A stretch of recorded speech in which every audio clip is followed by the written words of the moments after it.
Alfa Romeo's renaissance with its all-new Giulia has been built off the back of the Quadrifoglio sports sedan. But that $140,000 twin-turbo V6 won't sell in big enough numbers to resurrect the brand.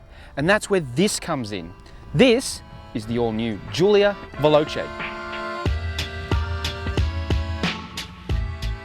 It's the top model in the mainstream four-cylinder Giulia range. It sits above the regular Giulia and the supermodel, which is available with both a diesel and petrol engine. These are the mainstream models that will do battle against the likes of the Mercedes-Benz C-Class, BMW 3 Series and the Audi A4 for the attention of luxury car buyers. Alfa Romeo is hoping the new Giulia stands out from the pack. Design has played a major role in shaping the Giulia, and certainly while the exterior attracts plenty of attention, and we noticed plenty of people looking while we've been driving this car, the inside is just as impressive.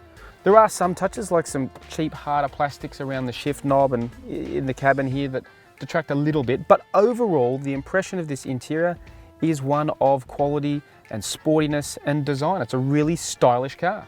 The 2-litre 4-cylinder turbo petrol engine comes in two variations in the Giulia.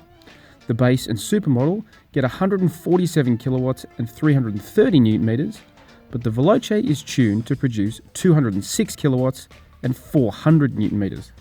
As with all models in the range, it's paired with an 8-speed automatic transmission and sends its power to the rear wheels.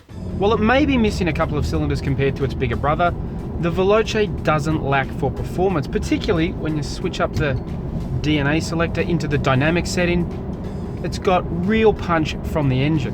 What the motor does miss though is the soundtrack. It just lacks a bit of character, which is strange because that's what this Alfa Romeo is really all about. It's always been about having that character, and it just, it makes a nice enough noise, but it just doesn't really engulf the cabin in that sense of occasion that you really want, particularly in dynamic mode when you're out on the open road having some fun. It just sounds a little flat, but performance wise it goes very, very good. In terms of driving character, the Veloce is not that dissimilar again from the QV.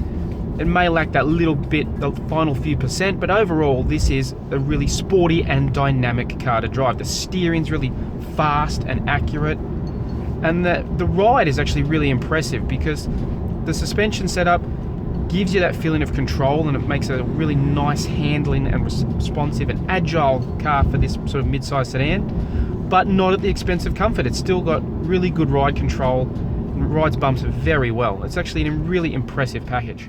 With an asking price of $71,895 plus on-road costs, the Giulia Veloce competes against the Mercedes C250, BMW 330i and Audi A4 2.0 Quattro, but it doesn't undercut them on price.